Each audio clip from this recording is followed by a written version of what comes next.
Shri Gujarati YouTube ચેનલમાં અમે તમારું ખૂબ ખૂબ સ્વાગત કરીએ છીએ. નમસ્કાર.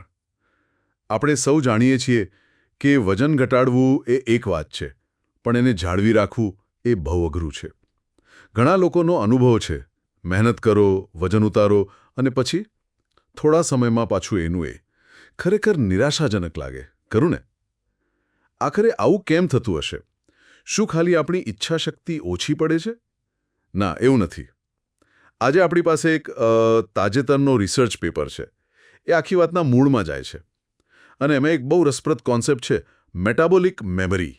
મતલબ કે આપણા જે ફેટ સેલ્સ છે, ચરબીના કોષો, એ જાણે એમની જૂની પેલી મોટી સાઇઝને યાદ રાખે છે. તો આજે આપણે એ સમજવાની કોશિશ કરીશું કે આ યાદશક્તિ શું છે અને વજન પાછું વધવામાં એનો શું રોલ છે. ચાલો જરા ઊંડા ઉતરીએ આમાં. હા, બરાબર. આજે સંશોધન છે, એમાં એમણે ઉંદર અને મનુષ્યો બંને પર અભ્યાસ કર્યો અને એમાં જોવા મળ્યું કે ઉંદરોમાં વજન ઘટાડ્યા પછી પણ એમના ફેટ સેલ્સમાં પેલું સોજો અને કામ કરવાની રીતમાં ગડબડ ચાલુ જ રહી. જાણે એ કોષો હજુ જાડા જ હોય એમ વર્તતા હતા. ઓહ, એટલે વજન ઘટ્યું તો પણ કોષો એ જ સ્થિતિમાં રહ્યા? હા, અમુક અંશે. અને મનુષ્યોમાં પણ જેમણે વજન ઘટાડ્યું હતું, એમના ફેટ સેલ્સની અમુક બાયોલોજિકલ એક્ટિવિટી, મતલબ જૈવિક પ્રવૃત્તિ, 2 વર્ષ પછી પણ એવી હતી જે વજન વધારવા તરફ ઇશારો કરે. અચ્છા. આ જ છે પેલી મેટાબોલિક મેમરી. જો નેશનલ ઇન્સ્ટિટ્યૂટ્સ ઓફ હેલ્થ એટલે કે NIH, જે અમેરિકાની મોટી મેડિકલ રિસર્ચ સંસ્થા છે, એ સમજાવે છે કે જ્યારે કોઈ વ્યક્તિ લાંબો સમય મેદસ્વી રહે તો એના ફેટ સેલ્સ શારીરિક અને રાસાયણિક રીતે બદલાઈ જાય છે. પછી ભલે વજન ઘટે, પણ આ કોષો તરત નોર્મલ નથી થતા. એ જાણે પેલો સોજો પકડી રાખે છે અને ફરીથી ચરબી જમા કરવા માટે વધુ તૈયાર રહે છે. એમ સમજો ને કે એ પ્રોગ્રામ્ડ જેવા થઈ જાય છે. આ તો થોડુંક એમ કહી શકાય કે નિરાશાજનક લાગે. જાણે આપણું શરીર જ આપણી સામે કામ કરી રહ્યું હોય એવું લાગે. અને ફેટ સેલ્સનું કામ ખાલી ચરબી ભરવાનું નથી, ખરું ને? એ તો શરીરમાં બીજા પણ રોલ ભજવે છે? બિલકુલ, બહુ જ મહત્વના રોલ છે. આ કોષો કંઈ ખાલી બેસી નથી રહેતા. એ લેપ્ટિન અને ગ્રેલિન જેવા હોર્મોન્સ બનાવે છે. લેપ્ટિન આપણને કહે કે બસ હવે પેટ ભરાઈ ગયું, અને ગ્રેલિન ભૂખ લગાડે. હા, સાંભળ્યું છે. હવે રિસર્ચ શું કહે છે કે વજન ઘટાડ્યા પછી ઘણા લોકોમાં લેપ્ટિન ઘટી જાય છે અને ગ્રેલિન વધી જાય છે. એટલે પરિણામ શું? ભૂખ વધુ લાગે અને સંતોષ ઓછો થાય, ભલે કેલરી ઓછી ખાતા હોય. આ એકદમ બાયોલોજિકલ રિસ્પોન્સ છે. આ કોઈ મનની વાત નથી. ઓકે. એટલે આ ફક્ત વધારે ખવાઈ ગયું કે કસરત ઓછી કરી એટલી સીધી વાત નથી જ. જો શરીર જ આપણને આમ ધકેલતું હોય તો પછી લાંબા ગાળે વજન જાળવી રાખવા શું કરવું? કઈ સ્ટ્રેટેજી કામ લાગે? બરાબર, અહીં જ પેલી લાંબા ગાળાની સસ્ટેનેબલ લાઇફસ્ટાઇલની વાત આવે છે. જુઓ, ટૂંકા ગાળાના સ્ટ્રિક્ટ ડાયટથી વજન ઉતરે, પણ એ આ મેટાબોલિક મેમરીને નથી બદલતા.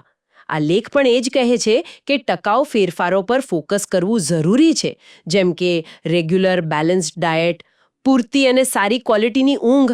એનાથી હોર્મોન્સ બેલેન્સ થાય છે. હા, ઊંઘ બહુ જ જરૂરી છે.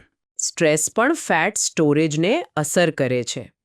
અને હા, રેગ્યુલર શારીરિક પ્રવૃત્તિ, જે આપણને ગમે એવી. મુખ્ય વાત એ છે કે આ ફેરફારો કાયમી હોવા જોઈએ, ખાલી થોડા સમય માટે નહીં. અને એ સમજવું પડે કે આ એક બાયોલોજિકલ ચેલેન્જ છે, ખાલી વિલપાવરની ગેમ નથી. પણ આ જાણકારીમાં એક આશા પણ છે, નહીં? જો આપણે સમજીએ કે આ ફેટ સેલ્સ યાદ કેવી રીતે રાખે છે, તો શું ભવિષ્યમાં આપણે આ મેમરીને સીધી રીતે ટાર્ગેટ કરી શકીએ? વૈજ્ઞાનિકો શું વિચારે છે આ વિશે? ચોક્કસ, એ દિશામાં જ સંશોધન ચાલી રહ્યું છે. વૈજ્ઞાનિકો એવા રસ્તા શોધી રહ્યા છે જેનાથી આ ફેટ સેલ મેમરીને રીસેટ કરી શકાય અથવા એની અસર ઓછી કરી શકાય.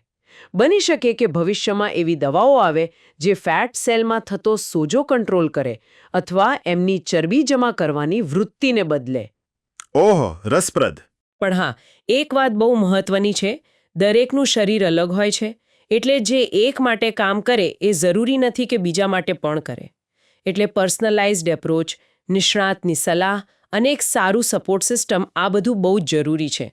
આ જાણકારી ખરેખર આપણને વજન મેનેજમેન્ટ વિશે અલગ રીતે વિચારવા પ્રેરે છે.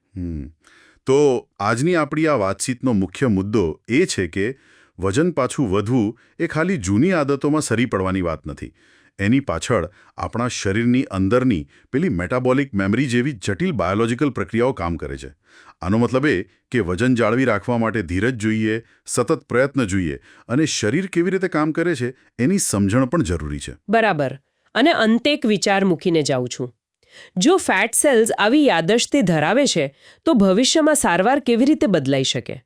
શું આપણે ખાલી કેલરી અને કસરત પર ધ્યાન આપવાને બદલે સીધા કોષના લેવલ પર જઈને આ મેમરી મિકેનિઝમ, જેમ કે કોષમાં કયા જનીનો કામ કરે છે, કેવી બળતરા થાય છે, એને ટાર્ગેટ કરી શકીશું?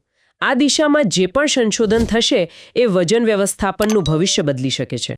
જો આ પોડકાસ્ટ તમને ગમ્યો હોય તો લાઇક, શેર અને સબસ્ક્રાઇબ કરજો. આપનો ખૂબ ખૂબ આભાર.